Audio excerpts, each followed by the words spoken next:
to the North American Ag Spotlight. I'm Chrissy Wozniak. Today, I have the pleasure of speaking with the president and founder of FarmTank and AgSwag. He's devoted to connecting Wall Street with agriculture, and he grew up in a small farm community outside of Kansas City, Missouri. I'd like to welcome Jordan Van Trump. Welcome, Jordan, and thank you so much for being here. Yeah, thanks for having me. What's happening, guys? So what's your background? How did you, what brought you to this place? Well, I guess don't have a huge long story. I'm only 25, so played baseball growing up. Pretty good ball player. Got a scholarship to Kansas State University. I was going to go play there, and then decided I didn't want to play in college, and I wanted to pursue the more of a scholarship path in college and be a lawyer. So I got into law school at UMKC. Wow. And then decided, nah, I'm good. I don't want to be a lawyer anymore. And my dad was just like, well, you can go to school and be a lawyer, or hell, you can try to start your own businesses and whatnot. So I went down the path of worked under him for about 6 months to a year and kind of branched off on my own, started my own businesses and got AgSwag going. I got another company called Van Trump Farms. We do a lot with ag tech startups, helping them get through the farm gate and show their emerging technology. We work with a company called Wozniak. We got on quite a few acres with them. They're biological, do stuff with Benson Hill's non-GMO soybeans, working with a new company now called Autonomous Pivot. They do doing like a bunch of AI pivot stuff. It's pretty cool. And then there's another partnership we just formed with Pattern Ag. They're out of California, and they're doing some pretty crazy stuff in the fields to where they take soil samples after harvest in the fall, and they can predict like soybean nematode and whatnot the next growing season. And then I guess my first venture was FarmTank which started as podcast, and I've now got back into the podcast, and we've recently launched a daily newsletter. So that's kind of where I'm at now, but worked on the farm growing up, been around ag basically my whole life and met a lot of great people. So that's awesome. Yeah, you've got a lot going on for sure. And I'm a FarmTank subscriber and fan. I really love the quick analysis of the market and how you break down what's going on in the world and how the world impacts ag and how ag impacts the world. So I think that's always really interesting, and it's quick bites, so it doesn't take all day to read it too. So can you tell me more about FarmTank and kind of what the purpose is? Yeah, the purpose is we started it. Well, I guess it got started way back when my dad and a few of his friends started it. And it was, I guess I was still in high school at the time, and it was a spinoff of Shark Tank. They were going to do ag tech investments. Wow. Basically the same as Shark Tank, but with ag. Nothing really happened with it. I got out of school and I was ready to run with my own thing, and they're like, hell, I got this FarmTank thing if you want to do something with it. And they're like, yeah, do a podcast next week. Just start there. And there I went. I started with so cool. Started doing podcasts every week, and we were gaining some decent traction, but we were having a tough time monetizing it. And I had the Van Trump Farms thing and AgSwag going, and I was starting to see some profits on that side. So I scaled back the FarmTank, and we started getting a lot of other newsletters, and we're like, hell, there's nothing like this in ag. And ag's such a huge part of the world and how the world moves. I mean, our theory is always in life, real estate and agriculture can't really go wrong. Yeah, that's everyone right. needs to eat and everyone needs shelter. So yeah, absolutely. Good point. We've been studying a lot of newsletters lately, and we kind of came up with the theory of connecting agriculture with Wall Street. And we're seeing a huge gap, which is why we used to have the Van Trump conference every year. We recently changed it to FarmCon taglines, reviving rural America. And what we've seen in rural America, we go around and speak through all these small towns, and just the businesses that have gone out of business lately and the people that have gotten strung out on drugs, and it's just not good. And a lot of people in the urban areas don't really understand what's happening in the rural areas, and we're seeing the same on the rural side, not understanding what's happening in the urban areas. So I guess FarmTank kind of started to bridge the gap. Wanted it to be a super fun newsletter. Something people look forward to reading, brightens their day, and just short, like 10-minute read. I mean, you can get into it as much as, I guess, probably 30 minutes if you really dug through it, but just something quick hitting, end the day off, and just like you said, just a quick summary to, Yeah. I guess, keep people in the loop. Yeah. It's awesome. For anybody that doesn't subscribe, go and do it right now, because it's great. It's a really good hit of information. So, talking about the market a little bit, following along with what's been going on, seeing the supply chain breakdowns happening since last March, can you kind of give like a high level recap of what's happened and what's really important to consider when we look back? On as far as corn and beans, or Yeah. yeah, I mean, we're just the supply chain, I guess it kind of just went down to the railroads is what we're seeing in a lot of these commodities, just transporting them. Obviously, Brazil's had a horrible year down there, which has played a huge part, but on the drought side of things. But on the supply chain side, it's the railroads. And hell, I see it now with the crazy part is I got the ag swag business, and I can't get hats or T-shirts, or people are like, well, what's the deal? I'm like, well, I mean, we all work in ag. I mean, hell, we can't even get corn or beans moved anywhere or lumber moved anywhere. And the problem was when everything shut down with COVID, everything just got way backed up. And then that's where we're seeing the prices with lumber just through the roof right now too. It's all in the supply chain, and all the commodities are going that way because of the supply chain. I mean, weather problems in Brazil are playing a part too, and we're seeing that even with coffee right now hitting highs, 5-year highs. I saw that article you did on Friday about the coffee was really interesting, and Brazil. Yeah, I didn't even know Brazil impacted us so much. Yeah, they're until this year. Growing state, so but they've based like a lot of their infrastructure around ag, like similar to how China does a lot of manufacturing. Yeah, Brazil's done a lot of their infrastructure lately around agriculture and growing. They want to be the number one producing country, I guess, in the world. Well, they need some rain. They're competing with that. They need some rain. So then they're getting then a lot of the specialty crops are seeing a lot of issues now too with the droughts out in California. So yeah, that's crazy. And you just mentioned China as well, and they're the largest importer of ag products. So where are they fitting into not only the market, but also with the supply chain breakdowns that we're seeing? Well, yeah, they got the barges going on with all that, everything on the boats, and then they just need stuff to feed people is the main thing, and they're getting rid of hogs. And I just saw I'm running it today in Farm Tank. They're actually letting couples have three kids now. So oh wow, interesting. So I'm guessing that is they came out with that news. So I'm guessing they're probably going to need more food, but they were trying to do the buy from Brazil for the longest time with the import stuff and all that, but Brazil really doesn't have much to buy, so they're forced to buy from us, and that's driving a lot of prices up too. I mean, we saw that last week when we started. We were trended down a little bit, and then we got confirmation on export sales Thursday that China was still buying, and I'm guessing the funds are what's moving the market a lot right now, and they started buying again. I think they just tapered back buying for a while because there just wasn't a whole lot of new headlines. I see. Yeah. And so with corn and soybean prices so high, I know I've been thinking, farmers are initially going to have more cash. So what do you think they're going to be spending it on? Who knows with them? I mean, lake houses and boats and planes. I don't know. I mean, I don't know what they're going to be spending on. I don't know if they're going to be trying to expand their operations. Land prices are high. Got a lot of, I think, land prices are going to continue to shoot up with a lot of this fractional investing we have going on in this space.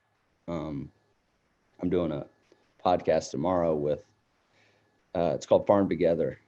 There's a few other platforms like it, like Acre Trader. They do a lot of it. They've been around a while. I'm good friends with them. They're down in Fayetteville. But yeah, this Farmland Finder's got a lot of money behind them. They're out of California, and they're basically bringing, we've seen it happen in collectibles, and like people buy, I do a lot of it now with like sports cards, like the $5 million sports cars, you can put like $500 in it and just get shares Wow. like stock. Wow, that's crazy. They're doing the same with farmland. And Huh. and I'm assuming once it starts to get popular, similar to these sports cards, this fractional stuff drove the price of these sports cards up because Oh, right. everyday investors or just typical normal people can throw $500 at it, and you got $500 with 500 investors. I mean, the price is just obviously going to go through the roof. And Right. I think it's, and then these like AgriTrader and Farm Together, they're advertising in all these like Ritholtz Management, like a lot of these Wall Street, New York money type newsletters. Mhm. And I'm assuming these people are going to start investing in farmland because all they got to do is send $5,000 in, and they got ownership of this land. They may never get to see the land. They do nothing with the land Wow. because the platforms pay to take care of all that stuff. And Hmm. so I'd imagine prices go up with that, but I don't know what farmers are going to do. I'd assume maybe just try. They're going to have a lot more margins to try new technology. Yeah. Yeah, that's a good point. That's going to be a plus, I think. Try different seeds, try different biologicals. A lot of new stuff in the marketplace. So I mean, we see that was a big problem we had when prices were just so low. The margins just weren't there to Yeah. try a lot of that stuff. And I don't encourage any means by a lot of producers to have tons of technology on the farm because there's only so much you can do. And Mhm. I mean, the name of the game is maximize profitability. Yeah. And if you got 20 different technologies coming in and you're only getting $1 per acre and you could cut some of that back and make double that, I don't see why you wouldn't. So Yeah, for sure. Yeah. At first I was thinking it was going to be heavy equipment, but I was talking to somebody at Ag Direct a few months ago, and he talked about the shortage of new equipment because of the whole supply chain, mm-hmm. cropping out. And then after that, that led to the clearing out of all the used equipment too. Yeah. So yeah, so I think that's great. The, you know, AI and different seeds that, yeah, you could be dead Yeah, on yeah, there. with like Benson Hill doing a lot of stuff. Like they're going public here pretty soon via SPAC, and we sell a lot of their non-GMO soybeans. And I think they believe they create the actual seed itself and the hybrid itself for all these seed companies. So, Wow. but I think they believe moving forward, the farmer is going to be, each individual farmer is going to have a specific seed. Mhm. Like instead of like, this is what you get to pick from over at Beck's, like this certain seed varieties. It's like, no, like the seed company itself is going to develop a seed for your specific farm. Wow. That's So cool. like, yeah, instead of like picking from these 4 seeds, it's like, no, like I have this seed because I'm growing it for McDonald's and they want it for this. Like Mhm. that's how it's probably going to go down. You're obviously going to have your number 2 yellow corn guys, but I think that divide's going to continuously start to split, and we're seeing it a lot more in the space. Like people growing, like we work with Chipotle, helping them get some acres for rice, Mhm. and Chipotle is like, no, this is the rice you're growing. It's not like you have this Really? rice and sell it to us. No, it's like, no, you're selling this seed, that you're this specific strand of rice for us, or don't grow the rice. They're obviously Wow. paying huge premiums, but Yeah. that's just Huh. how it's going down. Wow.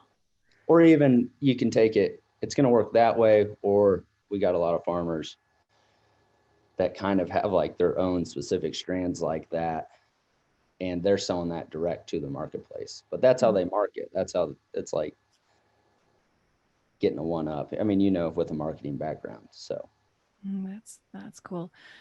So with high corn and soybeans, that's awesome. But that's also obviously a rise in feed prices. So what are you seeing with livestock then, with livestock prices because of that? well, I mean, cattle's not seeing as much action, but hell, hogs have hit 52-week highs 2 weeks in a row now. So I Mhm. mean, I don't see a huge issue with it, but I mean, the cattle side, I think, could see a little bit of a hit, but it's the same with input prices on the corn and soybean side. I mean, Mhm. if they were locking that stuff in when they should have been last year and executing the opportunities, then they should be in decent shape right now. I mean, Yeah. moving forward, I mean, if they got enough to get them through this year, then stay patient. It's my thought. And Yeah. wait for prices to maybe go down a little bit. I mean, you Mhm. can probably start. I mean, obviously, I think there's room for it to run to the upside with weather. Mhm. Still, weather concerns here in the U.S., but I mean, you can shed a little bit of risk off the board. But yeah, I mean, that side of things is just staying on top of it on the input side. Similar to, I mean, a lot of these producers now, I mean, on the Van Trump report side of things, we're all about risk management. And Mhm. hell, I mean, yeah, we left a lot of money on the table, but I mean, a lot of these farmers just ran into a lot of this money because they don't reduce risk as the season goes on. Yeah. I guess that's lucky in a way, but that's how they do it every year, though, for a lot of guys. But Yeah. I mean, it comes down to execution and having a plan. And Yeah, I that's think right. people on the hog side will be in fairly good shape just because prices are so high for Yeah. hogs right now. But I think Yeah, the what do cattle, you think is going to happen with the hog processing line issue? Do you think it's actually going to get slowed down, or what do you think is going to happen there? I'll be honest, I don't know much on that front. I don't have Mhm. a lot of information on that front, but Yeah, yeah, I could see that having obviously a big impact on prices if obviously if yeah, it'll supply's definitely low, right? impact But prices, but I don't know if it's going to happen, not happen. I yeah, don't know a whole lot of people on the hog supply chain side of things. right. I Yeah. don't get a lot of that info. So Hmm. I guess I'm just kind of more into the markets itself and the way the prices are moving with the Yeah. hogs. And so in your opinion, where are we going? So where is this market all, look into your crystal ball for us. Like, what do you think is going to happen? Like 12 months? What are you thinking? I mean, if I knew, I'd probably just be chilling on the beach right now and not be on this Yes. podcast. I'd just be trading the market. Yeah. Um, I think we probably continue to push higher. I mean, why not? I Yeah. mean, as it looks now, I mean, with the cards unfolding, I mean, I think there are just a few more cards to show on the weather side of things with Mhm. the grains, and I think we could push the all-time highs. Wow, Um, you think so? I think so. Mhm. Especially with the stuff happening in Brazil right now and all the supply chain issues. I don't see that getting resolved anytime Mhm. soon. Doesn't seem like so. Yeah. Yeah, I mean, it's just going to come down to people executing when prices are high, and I mean, we're going to have these swings because the funds are pushing a lot of this stuff, and it's a sexy story right now for Mhm. them. I mean, you don't see these stories very often in commodities. Yeah. They're gonna Yeah. they're gonna they're gonna swing these things around. I mean, right? I mean, today I think corn. Last time I looked, we were about limit up on corn. Soybeans were up 40 cents today. Mhm. Wheat was up close to 40 cents today. I mean, we're seeing Yeah. these massive swings, and I think one day I put in there. I can't remember the exact numbers, but I mean, a lot of these producers are seeing over $1 million swings in one day, which is Wow. crazy. Yeah, wow, that's I mean, crazy. yeah, one day you wake up, you're up $1 million. The next day, your limit down, you're down $1 million. And Wow. we were working with some guys the other day, and we told them to make some wheat sales, and uh, they called us back a couple weeks later, and they're like, "Hey, the guy never put the sales in for us," and it ended up being like it only was a couple weeks later, but I think they missed out on like $150,000. Oh, wow. Yeah, so. Oh, that's crazy. Mhm.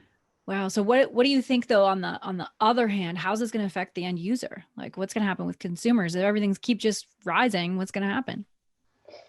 Same thing with inflation, with everything happening right now. I mean, Yeah. I see it even happening on as little as like the ag swag side of things. I mean, I got a couple bills from my guys. I got some really cool leather patch hats I do that are made with real leather. Hmm. And my invoices were a lot higher. I noticed. I'm like, hey, when did you guys start rising prices? And they're like, geez, man, like we're we're over here like pulling teeth to get leather right now, and prices are shooting up. So I mean, we got to Wow, try. even leather. Huh. Yeah, that's what I'm saying. Even leather's higher. Yeah. Um, a lot of the things I buy on that side of things are higher just because like the polos because of cotton. And I mean, you see it in the grocery stores now, even with like chicken. Chicken is like crazy expensive right now for Yeah. what's been. And I see ground beef prices even moving up. And I think it just continues to move up. It's all supply and demand at that point. I mean, how bad do you want it? Who wants to pay for it? Right. Yeah. So, Yeah. Good point for sure. mhm. So where can people find you and subscribe to Farm Tank? They can just go to farmtank.com. We got a Twitter. We got a decent amount of following on Twitter. We do I think a lot of people we do a tweet of the day in the Van Trump report and like feature just random people that got funny tweets out there, cool tweets. Nice. And we shout them back out on Twitter. Yeah. People follow that. But yeah, just farmtank.com, and there's a little name at the top. Just put your name and email in and you're good to go. Signed up and you'll start getting emails daily, podcasts, all that fun stuff. That's great. So I have one last question for you. What fires you up? What gets you out of bed in the morning? I don't know. I'm a big just goer. I just like to go and get stuff done. I just got done with, I guess not too long ago, but started 75 Hard at the beginning of the new year. And it's a program. You work out 2 times a day, follow a diet, can't have any cheat meals, can't drink any. What else is there? You got to read a certain amount a day, meditate a certain amount a day. Yeah, like it's like I was basically up at like 6 and full bore, ready to go till about 10 o'clock at night. Just really busy. Yep, weekends, everything. Wow. But and what is that called again? It's called 75 Hard. But I guess I kind of got what makes me go is I think I got a small case of ADHD and I can't sit still very long. So yeah. Oh, I hear you. Always doing something. But yeah. That's good. Keeps life interesting, right? Yeah, similar to a lot of the farmers I work with. And yeah, they're always getting their hands into something and starting new businesses. And I don't know. I guess I like what gets me going is I chase the journey, I guess, more than anything. I kind of just like the process of building stuff out and seeing what happens, helping people out. So yeah, that's great. So thank you so much for joining me. There's just so much happening in the world right now. So I really appreciate the analysis and, the analysis on Farm Tank every day. And thanks to everyone else who's watching or listening. If you want more information, all the links are provided in the show notes. And don't forget to subscribe to North American Ag Spotlight on YouTube. And podcast is available on Spotify, Apple, Stitcher, Amazon, wherever you listen to podcasts. So make sure you subscribe. And thanks so much.